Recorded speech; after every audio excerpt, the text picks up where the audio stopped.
All right, I think it is time to begin. Hi, everyone. Yay!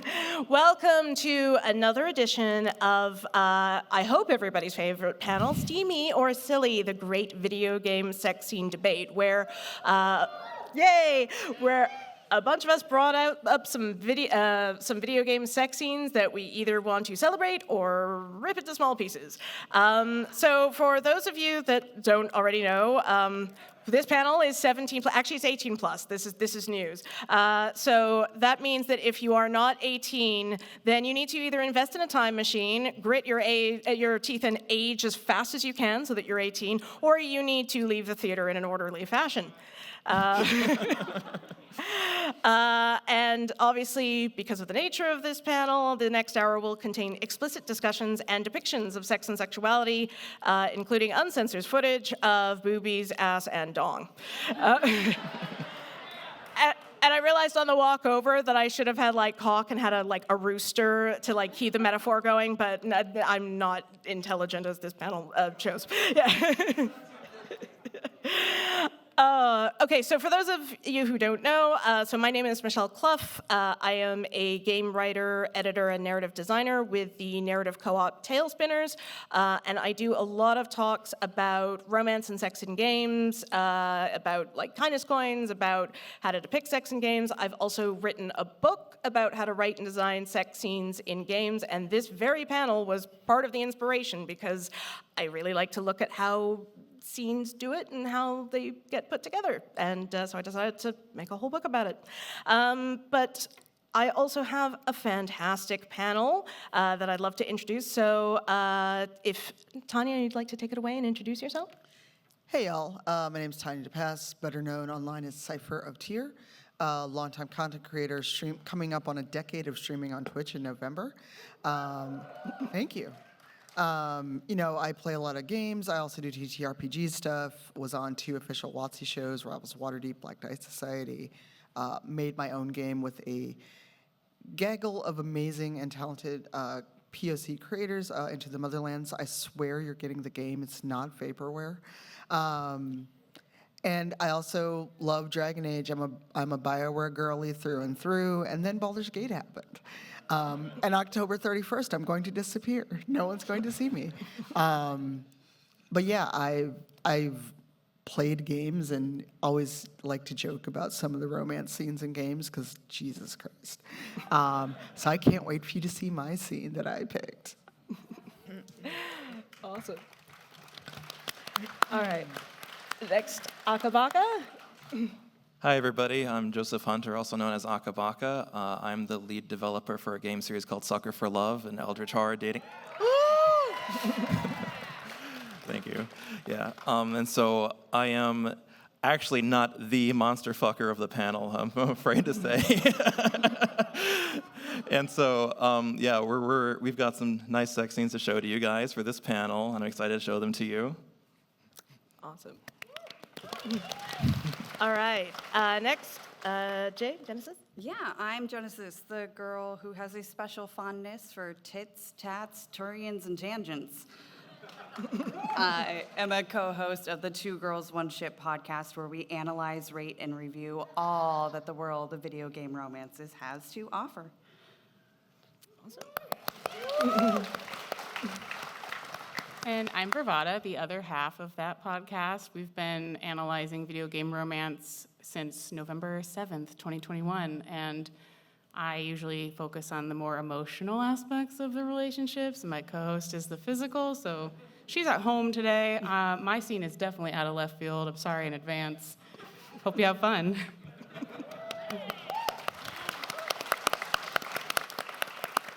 Awesome. Thank you to all my amazing panelists. So, just as an overview, this is how it works, not the panel, not sex. First, we're going to take turns with each of the panelists. Each of them is going to introduce a scene that they've chosen from a video game, a sex scene or sex adjacent, and then we're going to watch a video of the scene, which is where the 18+ rating comes from.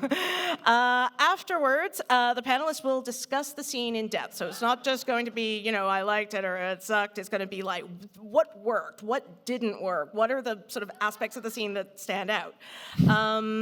We will then also give the other panelists a chance to weigh in on the matter, and you know they might have some different opinions or the same opinions. And then, but there is a bit of a timer just to make sure everybody has time to do their thing. And then at the end we have an audience vote. You get to vote whether the scene is steamy, silly, or both. I suppose technically neither is an option too, but you know we basically just have a fun little vote. Michelle, Yes. is that your screenshot or mine? It's neither's. I googled BG bear scene, and there were options. Yeah, that's right. It was the actual trailer for the game.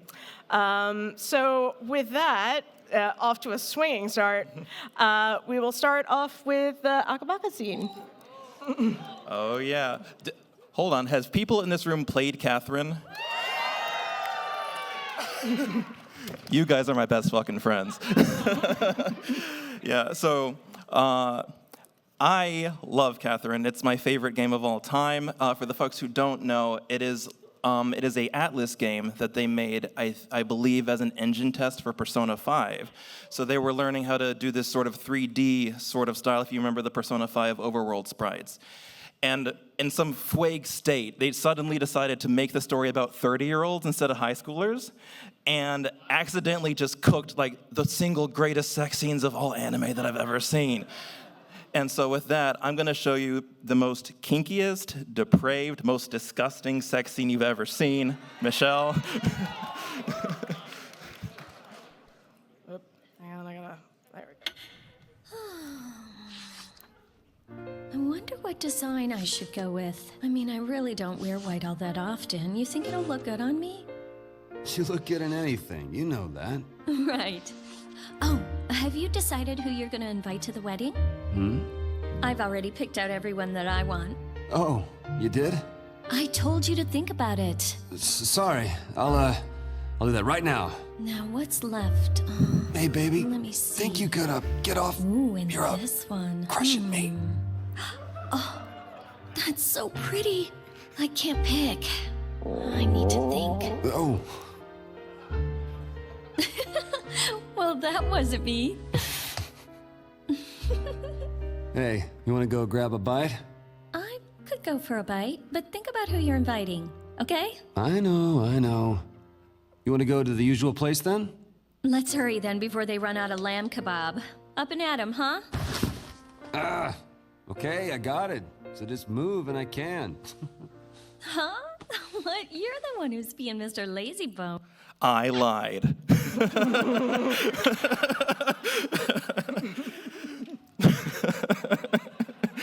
Oh yeah, hand holding.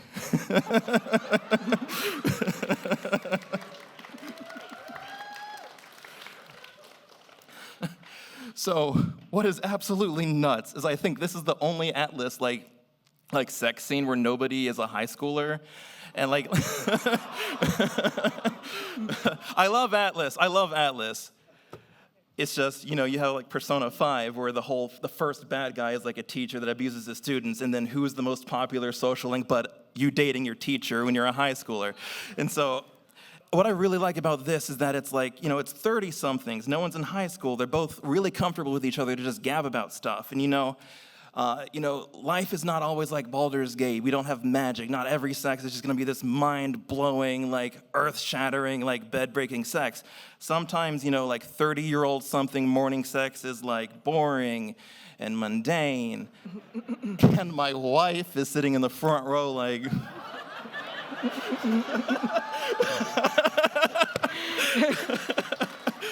So what's your PayPal to pay for the divorce? I have to say, to wrap it up, folks, that was not intentional to be like, stop talking. Yeah, but just to wrap it up, it was kind of cool just to see how sex being like sort of a thing that you just do between other stuff. Like, it's not just the light at the end of the tunnel. You know, we're not praying mantises. We don't just fuck and then fade to black, you know? And so, you know, it's like, yeah, we had sex, but now we still gotta like, you know, like do taxes and figure out who's cooking dinner. So that's what I really, really loved. It's just how much that felt like real life to me. Awesome. Yeah, sorry, the slides are being weird, and that was supposed to take 10 minutes to go around, but apparently it just took 1 minute, which was annoying of it. But so we do have time for everyone to like weigh in and what they think of the scene and things like that. So any thoughts from the other panelists? So this may sound weird, but you know, I don't watch entertainment usually for it to reflect real life that badly. I like escapism. But it's also, like you said, it's like adults having to do the adult thing of, hey, we're having fun, we're getting a good start to the day, but also I'm kind of hungry. Do you want to just get DoorDash? What are we doing? Because when you're older, which sounds weird, but when you're older and that kind of mature morning of, yo, this is fun, but we got to go to work. Or, you know, go make lunch, go buy groceries, whatever. So it's like, it's cute, but for me, I'm like, I don't need this realism in my life. I agree. It's cute and it's realistic and it's vanilla and mundane and I need more spice. As the resident vanilla person here, for more than one reason, I think that it was cute. It reminded me of like a more intimate version of the scene in Uncharted 4 where they're playing Crash Bandicoot. Like just a cute peek into their life. And I love that kind of thing because so much of romance in video games is simply the lead up to a sex scene. And I like having this kind of thing incorporated. It is very mundane and realistic, which if you're going for that in a game, that's fine. But, you know, we also have other games for the super fantasy stuff, so I don't mind it. I think it's cute. Yeah. I'll sort of build off of that and say, like, I sort of, in some of my other work, I've talked about the idea that in terms of presentation of sex scenes, there's what I call, like, the sacred, the profane, and the mundane, and the idea that, like, sacred and profane tend to be, as you say, a bit more high fantasy, and it's all like, you know, sacred is all, oh my God, the choir is singing, all of the emotions are happening, it's like the world is like ending and being created, whereas, well, the profane will have a scene like that in a little bit.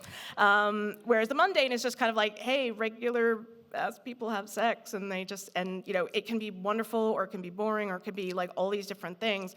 And I think this is very much firmly a scene that is in like that, like, part. And I don't think that's necessarily a bad thing. I mean, I think the games need all sorts, you know, I do tend to prefer the really big high fantasy, big emotion moments, but it's nice to sort of establish that like sex and sexuality can be something sort of quiet and down-key and stuff that's just kind of baked into the fabric of your lives. And I think that's pretty sweet.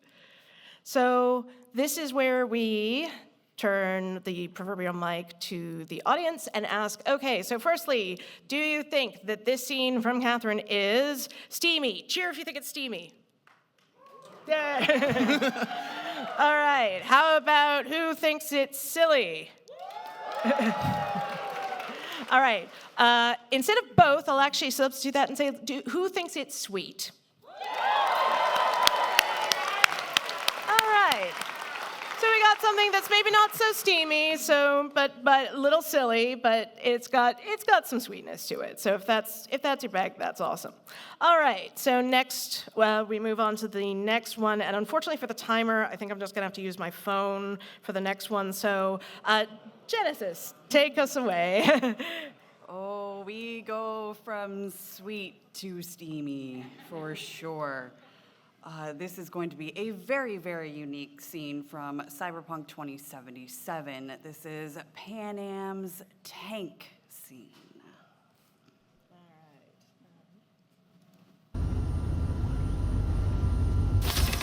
What's happening? Hijacked in. Our nervous systems are now linked. Right. Basilisk pilots working in harmony. That why I'm feeling everything doubled? It's sensory feedback. Our systems are intertwined. Would you like to try it out? Okay. I could go for that. Can you feel that? Honestly, yeah. No idea how people can focus in combat. It's probably not always this intense. How about this?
Go for it. Thank you. Now, this has to be one of the most unique ways that I had seen sex in a video game up until this point when it came out. The idea of having a literal mental connection would add such an intense and unique perspective to what your partner is feeling. Like, how many times have you ever wished that your partner would just be able to know right where to touch? Or have you ever wondered what that experience is like on the other side? There's anatomy I will never have, but through this, I could know what that feels like. The thought that basically anyone can do this in the future is insanity to me, and I love it. Both V and Pan Am feel the effects of being linked instantly. It doubles the sensation for both parties, heightening and building and building. And both can also feel what the other is doing while simultaneously what they are doing to themselves. Oh. Now, a few key moments that I wanted to call out on this scene are the things that went right and a few that I didn't think went so well. Thank you, CDPR, for giving me a boner cam. It was quick, but trust me, I have paused and I have screenshots. There is a clear, hard outline in V's pants, and I love it. In games where dick is on display, yeah, you expect the hard-ons, but for me, there's something sexier about it still being hidden under the clothing. I wonder if there's a gray sweatpants mod for my next playthrough. If you know, you know. I also appreciate the thought process of how sex in a vehicle works. It takes more physical grace and planning than you think it would. Pan Am switches to a reverse cowgirl position, so she has her feet on the ground and can use that leverage in so many glorious ways. And it's a beautiful view of what we get in that first-person perspective looking down. And with that small space, she has the ability to put her feet on the ceiling. I mean, how else am I going to accomplish that? Now, they move to the back of the basilisk and go into full-out fuck mode. We watch V bring Pan Am closer and closer to her ecstasy. Her moans get louder and more intense, and right as you hear her voice peak, and her face goes into that beautiful slackness, actual bombs start dropping around your hovercraft. And even though you're both naked, V rips out his other rocket launcher and fights off the race surrounding you.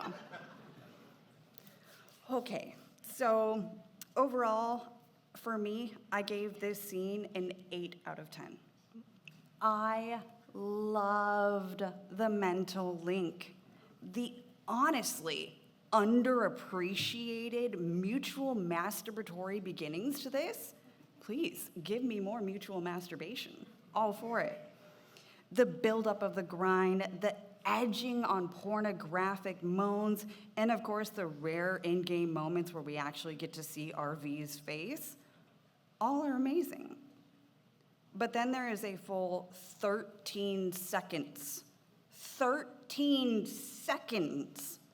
of just switching the night vision cam back and forth, face to face. Sorry. I think maybe a position change or less night vision cam or maybe anything else on that back end of this scene could have been utilized differently. I mean, I've been staring at Panam's ass for at least the last 20 hours of gameplay, and I don't get to see it in this scene. I also would have... Oh.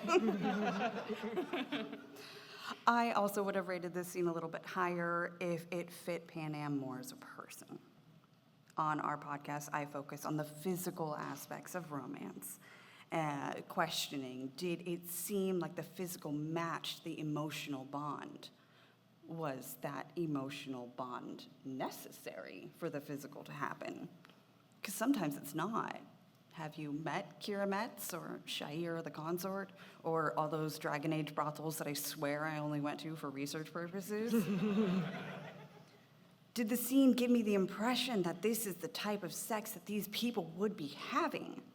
It would have felt wrong if the first time that you lick a lamppost with Alistair, if it showed spanking. Or if the cross-species liaison Garrus wasn't a little bit shy about his first time with a human. Or if the Iron Bowl told me that we only get to eat vegan vanilla ice cream. When... Don't look at me. Oh. Okay. Virvada is the one who speaks to the emotional aspects of the romance, and it is her insights that really show why Panam does not fit well with this scene. So that seems like a good chance to go and get Virvada's viewpoint on it. I'll keep it brief because we did an episode on her, and if you want to hear full thoughts, check that out. But it did feel shockingly different from the Panam we expect. She's like very family-oriented, and not saying family-oriented people can't have crazy tank sex, because you do you, but it felt a way too spontaneous for her, and also I felt a little cheated that it ended with fighting. I know Cyberpunk's a very violent game, but you usually only get one sex scene if you're going to have one, and it felt cut very short. And also just overall, I'm not into POV sex, so I felt a little voyeuristic with this. I almost can't even look at the screen when it's playing. So it was not for me at all, but I'm sure a lot of people really like it as a scene. Thoughts on this side of the panel? Tanya, any thoughts? It made me motion sick. Oh no, I'm so sorry. No, you're fine. I am an old that is like, oh, what? And my brain also went, that's an interesting contortion. How are they not dead? Because the car's still moving. So my brain just went, y'all gonna die. I hope this is like the best orgasm ever, because it's probably gonna be your last one. Akabaka? Well, kind of like what was said earlier, because it feels like almost like I'm not supposed to be watching this. Yeah, I don't know. So I'm kind of vanilla. And so, for me, the cyberpunk scenes where it's like, bumping these industrial themes, and it's like the under red lighting. It feels a little like a little hardcore, like a little edgy almost. Like it Mostly like I feel like I'm not supposed to be watching. But so it doesn't check my boxes, but I could definitely see the appeal, especially of the mind meld aspect. Yeah, and I'll just finish off by saying I'm kind of in the same boat where I actually really like the concept of the mind melding and the doubling. I also do quite often like sex scenes which utilize kind of fast cuts to sort of give more of a dreamlike atmosphere. But man, that night cam was just obnoxious. I'm sorry. And also, all I could think of is that is the most uncomfortable place I've ever seen to have a sex scene. And I remember Wolfenstein. And it was still just kind of, and I'm like, oh man, someone's gonna have to pilot in the wet spot after, and just, So yeah, it's an interesting concept. Not sure about the execution, but now it's time for you all to weigh in. So, do you think this, cheer if you think this scene is steamy?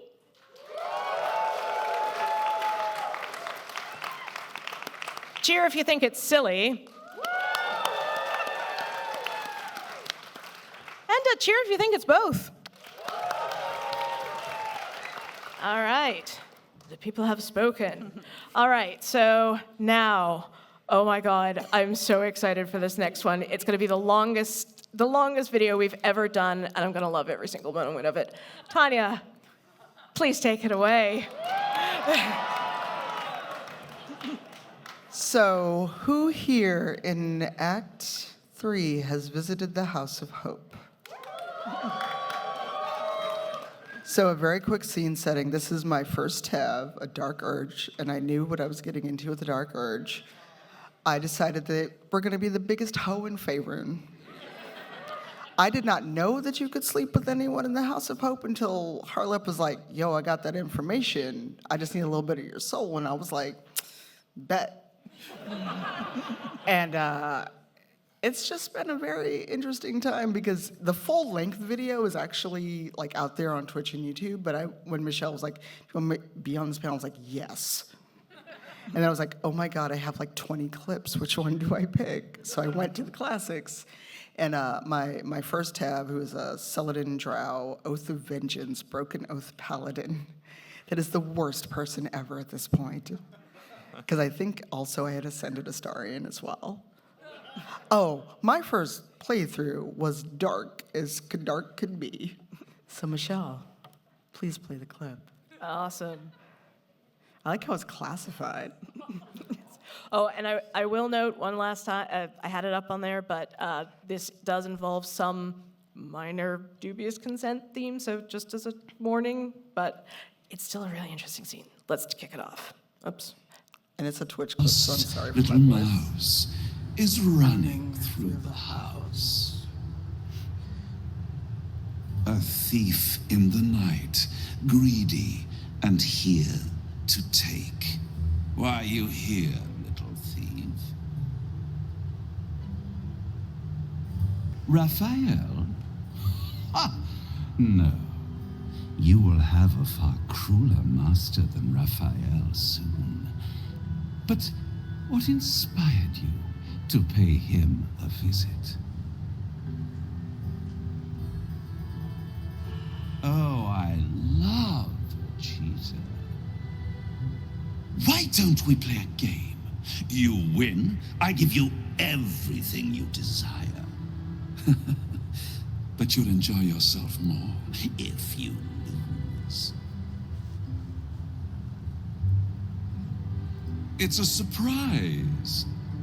Off with your clothes. Excuse? Good, little thief. Good. Gail disapproves. Keep going like this. And you'll get to live.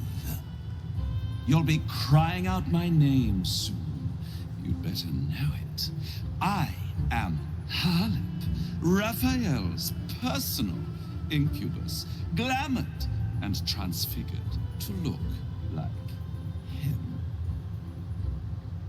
I'm a perfect copy. He only ever wants to sleep with himself. What's better than the devil you know, eh? His violating stare sees more than all of you. It sees potential.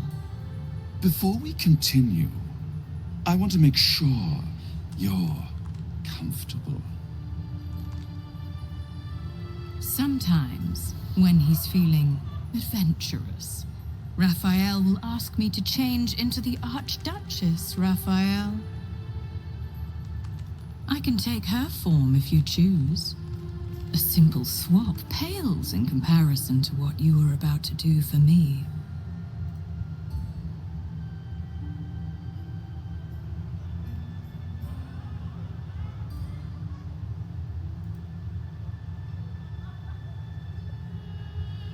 Very well. I will be Raphael himself. All of him. On the bed. Lie back.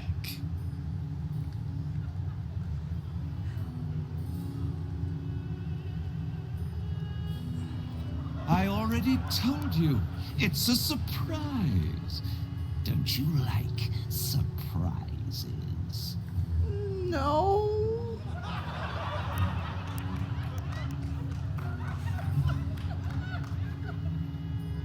That was a tall ass bed.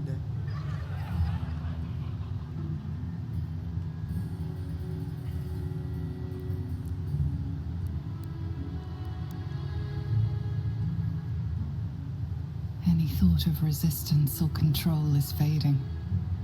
You will obey, giving yourself body and mind to them.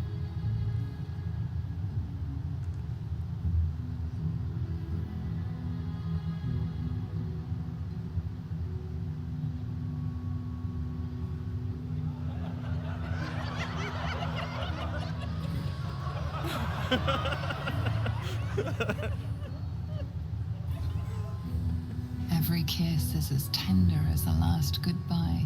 Every touch a lie of true love. It is every sensation of a lifetime of love all at once. Your body trembles with impossible expectation. Unable to resist, a voiceless scream erupts from your mouth. Harlem. You are so delicious. The moment he is inside, your mind folds over double. As he continues to lavish himself upon your helpless form, you stop breathing, your heart stops beating, and your mind begins to clear entirely. Some Okay, lost what is wrong thought with everyone's whispers in your teeth? skull, vacated by everything else but That's rapture. This new. is the end. Devote yourself to pleasure. That must have broken with the. Eternal. Stay here. Are those velvet with sheets? me. Are those velvet sheets? This can be forever.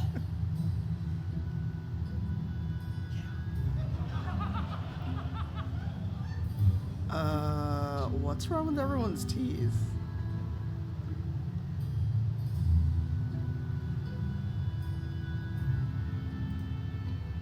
A brilliant choice. Vow that your body belongs to me. Give yourself to me, and I will tell you what you wish to know. Oh my God, Dre.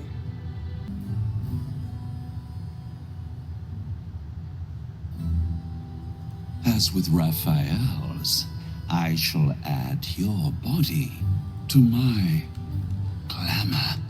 I will gain great pleasure from you, as you. But you must vow it. You are mine.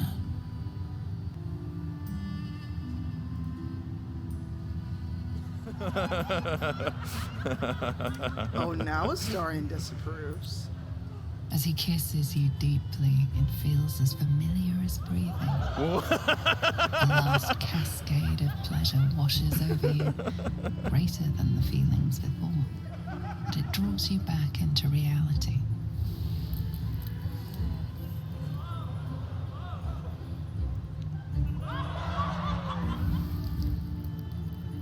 can't wait to explore how you work. What gets you going? What makes you sweat? And every time I make love in your shape, you will know. A shiver out of the blue, a tingle from beyond. You will know. Now, your reward for giving me such a present. I will tell you one, and only one, of Raphael's dirty secrets. Whisper it to me. What do you want to know?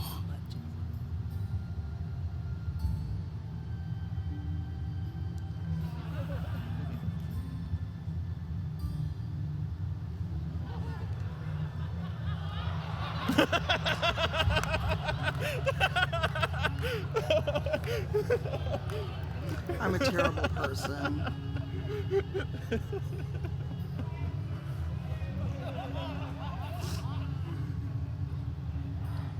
I'm gonna ask this and I'm gonna reload.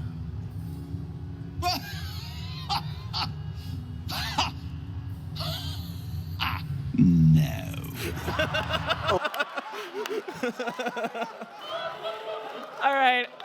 I think for time reasons, I better stop it there, but oh my God, I cannot wait to hear everyone's thoughts about this one. All right, go for it. So, Invictus, that is my tab's name, was an absolute hoe of Faerun. They might have saved Faerun, but they had a good time getting there. But what I liked about this scene, not just because, like, you know, you're in hell, you get to bang an incubus, is that it is a purely transactional moment. You know exactly what you're getting. You know what you're doing. And there is no, oh my God, we're in love or anything like that. It's like, no, we just gonna fuck so I can get an answer. But the other part of it is everyone's watching you. And there's that part of me where it's like, Gale doesn't even want you to see him if you go to Sheres's Caress. The lights go off. There's a note about his magical version taking notes or some bullshit. So I'm like, wait, hold on. We're here banging for information. And Gale is just there, not protesting other than Gale disapproves. Astarion disapproves. I forgot who else was in the scene because those are the only two that showed up beside my tab. And I'm just like, that's all you do is disapprove. You said you wouldn't even be poly because you didn't want to share me like a loaf of bread. But you watching me fucking Incubus. Please make this make sense. But there's also, it's about choice because I could have very easily not done that. I could have not gone to the House of Hope. I could have not done any of that. And, you know, it's one of those things of, because this is a Dark Urge, so if you haven't finished or haven't played the Dark Urge, cover your ears for like a minute. When you're playing the Dark Urge, there's another choice you have to make once you find out the truth about who is your sire as a Dark Urge. So along the whole way between day 0, when you're on the ship, and you know, when you get through Act 3 and you find out who your dad is, you have to make informed decisions. And for me, it's the tab making those informed decisions of, yeah, I could not do this, I could lie, but it's either fight the incubus or fuck the incubus. I went with fucking the incubus. Look, it was a pleasant distraction. I got my info, I got a soul coin, I got a key. Just, it's the weird part of everyone in the party is watching us right now. I didn't know that my tab was an exhibitionist, but maybe if you go to Sheres's Caress, you find out you are. And also, especially because you had a star in there, because you have Gale there. And from the panel, correct me if I'm wrong, I don't think that anyone says anything to you after, until the incubus uses your form. But if you decide to say no, not at all, then you still got to fight the incubus, even though you got the D. It's like, but we're still naked. Why are we fighting? Just tell me what I want to know. I let you fuck me. What do you need, man? You know, and it's like that kind of, it's not the ideal choice, you know, trading sex for money, at least in this game, which I'll do in real life. I can't control it. But it's like, we are on a path to save Baldur's Gate, and this is, for me, the path of least resistance. And yeah, you know, it was like a steamy scene, whatever, but it was also very much about informed decision and a transactional thing that I, as the player, decided to do. And for those that don't know, if you taste the calamari, shall we say, yeah, I said it. There is a moment toward the end where a portal opens and half of your party shows up and they have that, oh God, what are you doing? And then no one mentions it again. So I'm like, y'all have walked on me with a mind flayer, an incubus, the drow twins, and nobody brings it up. They're just like, I guess it got us what we needed. Mind your business. Mind your business. Right. Look, I have to tell Withers to mind their business. Because Withers is always like, you got no bitches. And I'm like, what? I done banged everybody on the Sword Coast. Mind your business, skeleton. So that's like an interesting thing for me of like, I made this informed decision. It was a thing for the greater good, maybe, sort of, kind of. It was my greater good, at least. And it was just one of those things of, it's just very interesting how the game lets you make these decisions. Because I put in over 800 hours into Baldur's Gate. I have no life before I log into work. But it was interesting because when I did this as Astarion, and it was after I'd done his personal quest, there was very much a, nah, I did 200 years of this. Nah, I'm not doing it. And we still had to fight Harlep, but it was very interesting how the game treats all your choices. And so it was like, cool, I guess. And where we stopped was I basically reloaded and did the actual give me the key, give me the safe, whatever. So yeah, TLDR, I got that demon dick, and I got what I needed. Sounds like a good day.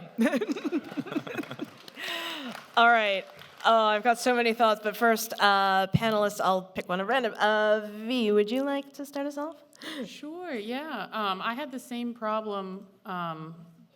It's not so much that they're there watching, it's that there is no comment immediately after from anyone, except for, yeah, Jen has a thought on that. Apparently they added something in the patch. Yeah. So in the kiss patch where everybody got to do kisses now, they added your romance option stops you and goes, you know you don't have to do this, right? Karlek says, please don't fuck a demon in front of me. The Astarion is like, don't put yourself into this form of degradation. Gale says something along the lines of, I can't be watching this right now. And Will says something really, really like, oh, Probably I can't just remember. No. Yeah. I don't know. I mean, when I played it, that hadn't existed yet. I'm glad they added that. I still think it doesn't need to be a romance necessarily. I think anybody can just be like, are you gonna really do that? Or especially with the Mind Flayer one, it's they reacted with an expression, but then had nothing to say about it, and I didn't like that because I'm like, come on, you guys literally walked in on me. I will at this point jump in, and I have a vague memory of the Mind Flayer saying something about, oh, well, erase everybody's memories of this or something. So there is a lower reason. Red flag number 372. Yeah. Awesome. All right, Akabaka. I am still inconsolable over that tactical quick save right at the end.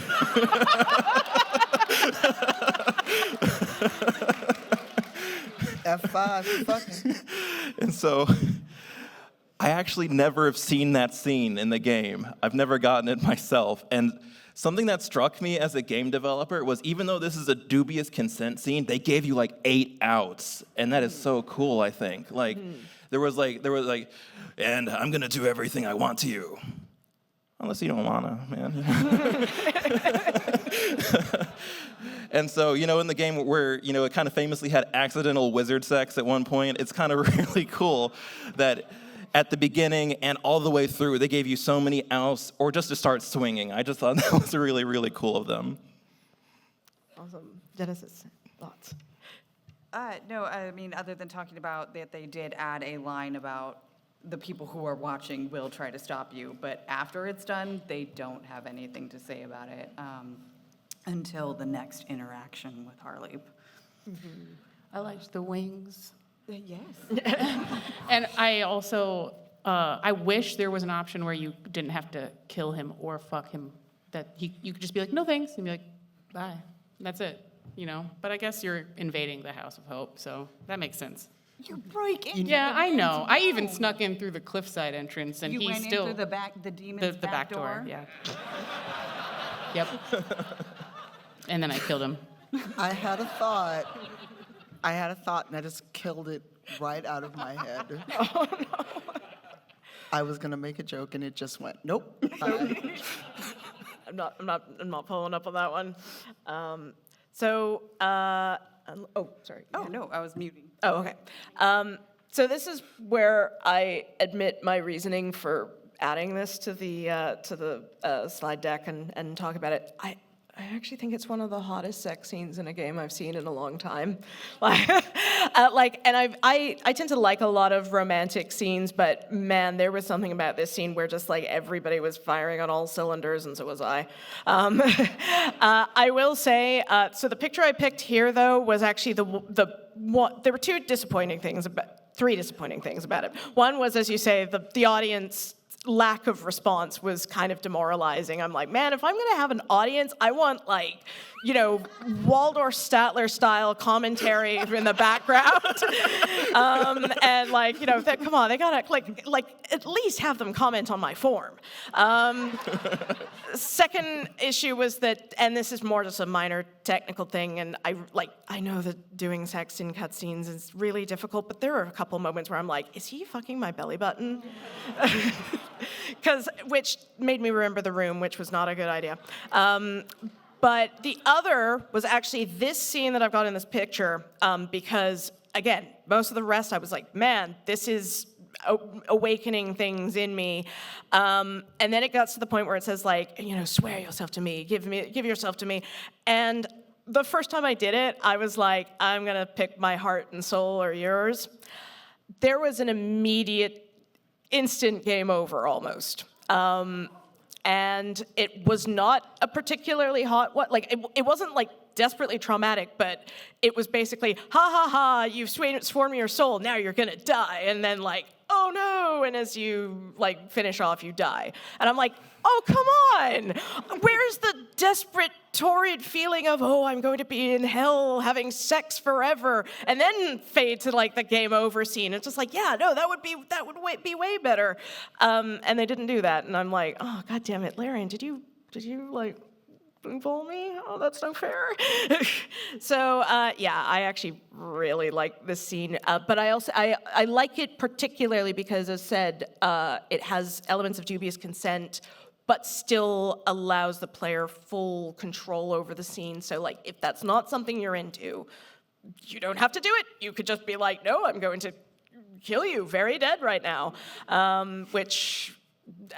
Sure, I did go that way in my canon playthrough, but my God, the amount of save scumming I did was just embarrassing. I like how you just ignored the fact that there's a constitution check. Mm-hmm. Well, I was playing a wizard, so I wasn't going to be winning that anytime soon. Touche. Yeah. I did have a question about that, and that is, so it did have an option to just, like, without a check, say, no, I don't want to do this, and then it had the various checks. What was the difference between doing them? Because I was not about to win a Constitution save that day. I think it's just based more on the actual build you have, because they're a paladin, so a con check or a strength check would have been the best one for them. And D&D rules.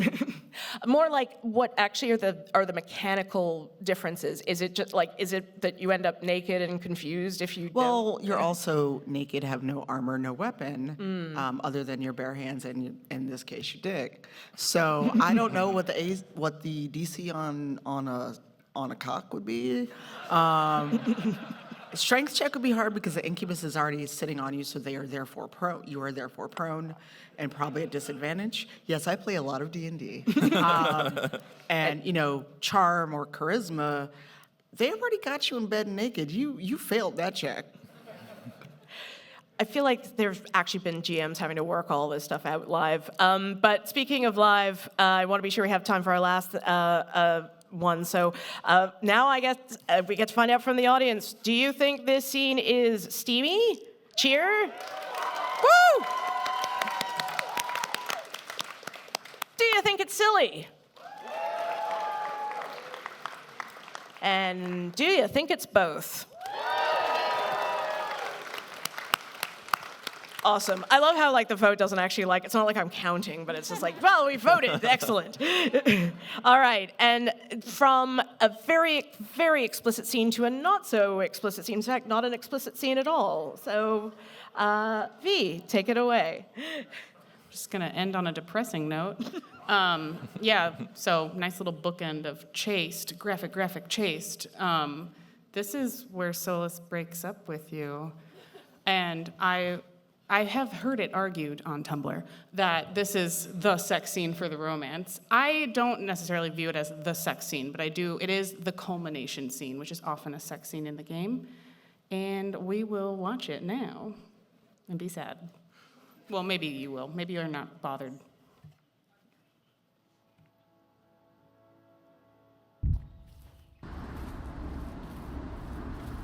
The veil is thin here. Can you feel it on your skin, tingling?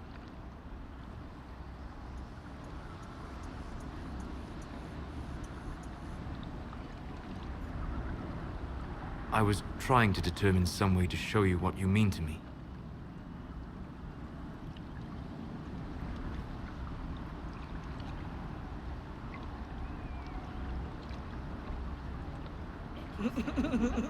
I'm listening, and I can offer a few suggestions. I shall bear that in mind. For now, the best gift I can offer is the truth. You are unique. In all Thedas, I never expected to find someone who could draw my attention from the Fade. You have become important to me. More important than I could have imagined. As you are to me. Then what I must tell you, the truth. Your face, the Valasleen. In my journeys in the Fade, I have seen things. I have discovered what those marks mean. They honor the elven gods. No, they are slave markings. Or at least they were in the time of ancient Alathan.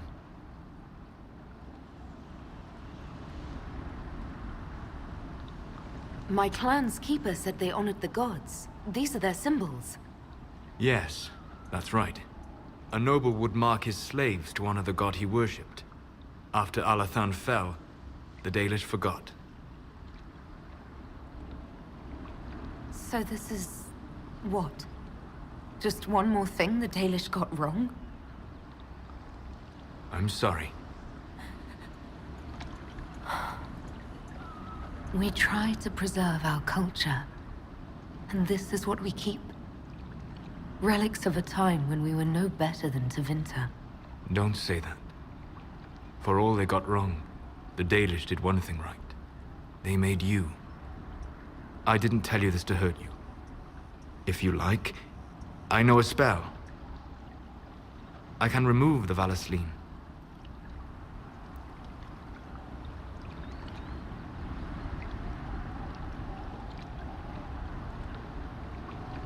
These marks have been part of me for so long. I don't know if... I'm so sorry for causing you pain. It was selfish of me. I look at you and I see what you truly are. And you deserve better than what those cruel marks represent. Then cast your spell. Take the Valasleen away. Sit.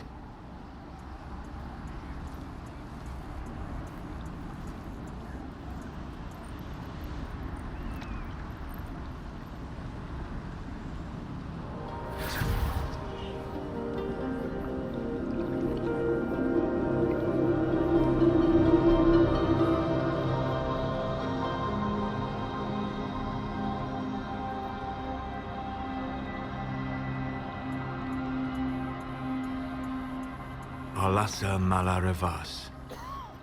You are free.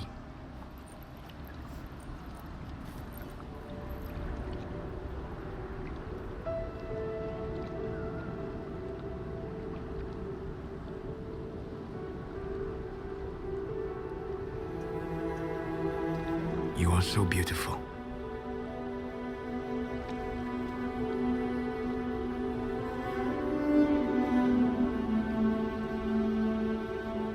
Someone's got moves. That hand.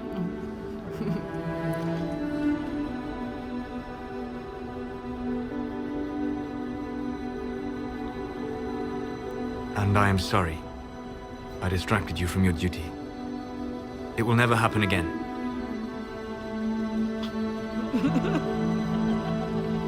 Wait, what? You bring me here, take the Valisline from my face, and now you just end it. I'm sorry. I never wanted to hurt you.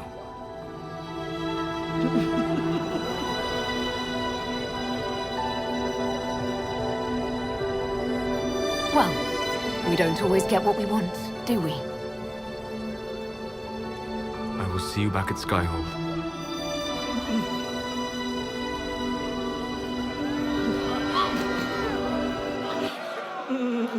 Yeah, I know. This is a hear me out. Look, I'm not going to defend him. I'm not defending him. I'm mad, actually, because there are 2 wyverns in there that you can go kill later in Crestwood. And I'm like, you just left me alone, and there's 2 wyverns that live here. First of all. Secondly, you grab my ass, and then you break up with me immediately.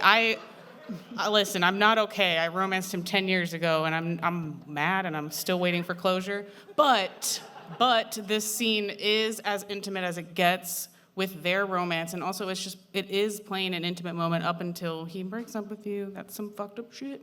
But it's interesting because the closest thing you can get to a declaration of public love from him is him removing your Valisline. And the way he does it is so caring, and it's just like, I know he loves Lavetlin. It's very obvious. We now know why he felt like he needed to do this. He's a dumb bitch. He didn't need to do that. But this scene just made me feel lots of things. I was just like, yay, and so happy. And I actually didn't pick the angry dialogue when I first played it. So he's like, and I'm sorry, I shouldn't have distracted you. And I'm like, sorry about what? I didn't realize he was breaking up with me until later. He wasn't calling me Vanan anymore. And I'm like, what happened? Was that what? Like, I was so confused. So that would be one thing I would change if I were to go back in time, would just make it really clear. Solus is really, really honest. So, I mean, like, that he should have just been, I'm breaking up with you. That's what I would have preferred, one way or the other. But yeah, so I loved it. And I also hated it. All right, we are running out of time, so I'll just have to have like a 1-sentence comment from each of our panelists. Jay. Obviously, I needed more out of this scene. Can I at least get 2 hands on the ass to make it a little bit? Fair. Tanya? I would have stabbed him in the face. Fair. Oh, by the way, I'm a Solus hater. You can punch him. All right, Akabaka? I love when there's like lore in the foreplay, like it's lore play. How do you say have these super complex characters just moaning in each other's ear? Oh, your lore is so deep, babe. I wish I had a comment to follow that up other than like, I'm in the mood for some egg? I don't know. All right, so quickly, the last vote of the night. So is it, not steamy, but is it sweet? Cheer? 3/4. Is it silly? I'll go for, is it heartbreaking? Yes. All right. Well, we have 53 seconds, so I don't think we've got time for audience questions, unless we do. I can't see any enforcers because I'm blinded. But yeah, if there is time for them, no, okay. Then I'm afraid, unfortunately, once again, it'll have to be another year that I do my selection. 1 year, I will have my backup, and you will all get to hear what I think about this one scene, but not today. But thank you all so much for coming. Thank you all of my panelists. Amazing choices. And hang on, I'll just bring up their contact info. Thank you. All right. Yes, thank you so much for coming, and enjoy the rest of PAX. All right.